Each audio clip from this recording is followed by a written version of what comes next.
Mr. Dave Lee, how do you do? Thank you very much for being on Heads Down today with us. Much appreciated. I suppose the thing is, I guess I'm 45, so I was 14, 15 in like 1978, 1979. So I think whatever age you are, not whatever age you are, whatever music is popular at that age, you're going to be into it. There was punk happening, there was disco. It was a great time for music, the late 70s. I think I was very lucky to be around then. I hadn't really been into what I would call black music. I'd liked more like rock. I would say poppy glam rock, Sweet, Gary Glitter, Slade, Mud.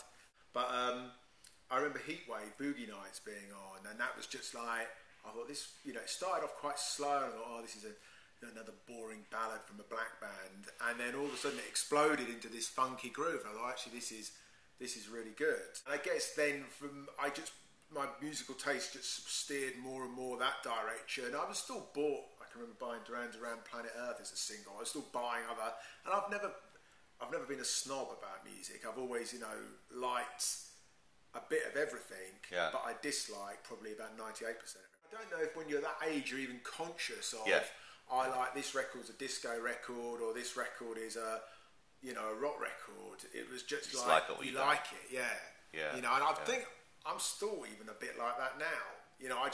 I like something, and if I like it, I can't stop myself liking it, even if I actually know the person who made it and I don't like them. Or I think the only thing that could really stop me liking something, if I knew the person was a fascist or something like that. I think I can't like. George Bush made a really good disco record. I think I would struggle to like it. Do you know what I mean? Because I just think I can't like this. But if I really, really liked it, it just did something for me. It's almost not about your mind almost. It's just a body. If you really like something, it's just almost like a bodily. It makes you feel good. It's like taking a drug in a way. Yeah, I know some producers, as they, especially career producers, as they get on, they become more and more not cynical, but clinical about the way they approach music. They get to a point where they can't actually listen to a piece of music as a whole anymore. All they can hear is hats and a particular kind of key sound, and whether the mix is good enough. Do you think it's really valuable to be able to have that kind of detachment, to be able to listen to things always be able to have that fan ear? I think it's unavoidable. If you make music, you're gonna start breaking other people's records down. So when you hear something, you might think, oh, that lead vocal's a little bit flat, or that hi-hat's too loud, or whatever. You're gonna hear that. But I still don't think, there's lots of records I like which are quite flawed, but they've still got the X factor, and then there's something else that can be brilliantly produced and with lots of great players, and it's actually lifeless and not very good. I mean, that fascinates me in a way. I've bought some albums from the 70s, just train spotting. I bought sort of like, records which I haven't heard, and I've looked on the back and they're all produced by Wayne Henderson, and I look at all these players and I think, this should be pretty good, and you get it, and it's actually not any good at all. There's not even one good track. And you think, how can all these super talented people come together and not actually deliver anything any good? And yet you get another band where they can all just about half play, somehow, even though it's not technically very good, it's still got something. Their excitement comes across. Music isn't an exact science. I don't think disco's ever really gone away. I don't really feel, I suppose in the last couple of years there's been this resurgence of more of this sort of what you call cosmic disco, and the sort of more Giorgio Moroder, Italio disco, that type of stuff. That's become, I guess, a new influence. And when house music first started, there was more of it was more an influence of the Philly disco. And even though maybe a lot of those early Chicago tracks were influenced by Italian disco records, and we didn't really know that much about that in the UK. What I find interesting is how we got a lot of imports from America. I remember in the early 80s, but we didn't get that much in from Europe.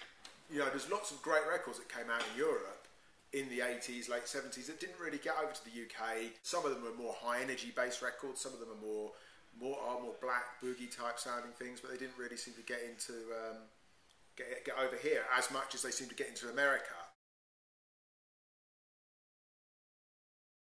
I moved, or started working in London about 1986, and I was working in this record shop called Smithers and Lee, which was nothing to do with me. I was the sort of soul disco buyer, I guess. And I think the first week it opened, I think Jack Your Body came in on import. So I think I'd heard Mr. Fingers or Fingers Inc. Mystery of Love on the radio, Chocolate, the East Street Beat, which was on Supertronics, a record from New York. But they're kind of a lot faster than we were used to. I guess the average tempo was probably about 110, 112 BPM. These records were like 120, which seemed really fast. Now it doesn't seem, that's quite slow, but then it seemed really fast. But at that time, though I liked the house records and I bought quite a lot, I was also very much into hip hop, like the early, like Mantronics and Eric B and that sort of stuff was coming out around then. So I think it was a very exciting time for music, for black music, or music of a black origin, whatever you want to call it. So when did it have enough of an impact on you that you thought, right, I want to get involved in the production of this? How did that all come about? Well, I'd always wanted to get involved. I'd made some music before, like I'd been in a band, we'd been in a studio back in when I was living in Clacton-on-Sea. So I'd always wanted to make music, but in the days of Earth, Wind and Fire, it seemed pretty bloody difficult. Whereas when I first heard the early house records, I thought, when I heard things like Jack the Groove, I thought, well, I've got a pretty good shot at making something like this. I'd had a drummer sheet before. I thought it's easy, but it looks a lot easier than, sort of like having a horn section, guitars and all that sort of stuff. So I bumped into a friend I'd been to school with, and he'd managed to convince a local businessman. He was in a band, he was a rocker, Black Sabbath and that sort of stuff, but he convinced this local businessman to fund this studio for him, which was in this guy's back garden. And I played him some early house records, and I said, do you want to have a crack at making something like this? And he was up for it. He thought, well, yeah, why not? So we made this first record, MDM, Get Busy. We made this track, and I think we finished it. We just decided it was rubbish. And then we started it again, and we finished it a second time. And the second time, it sounded better sonically, but I thought it was worse. It was just, we didn't really know what we were doing. I mean, and we didn't have that. We were sampling sounds off records, like drum sounds, because he didn't have any of the right drum sounds. And we had this really ancient old tape machine, so everything we put to tape, which we had to go to tape, sounded really, really bad. So it was one of those things where it was just depressing, because you'd think, oh, we've got it sounding good, and then you play it against another record when you go home, and you go, oh God, it sounds rubbish. So, but eventually we got it to the point where we thought, it's finished. We put it out. I just started a label I'd been working for Rough Trade, and which was great, because I managed to get, it's a fantastic thing just being able to release something rather than having to punt it round to labels and then say, I'm not sure who else is interested, which it happens all the time.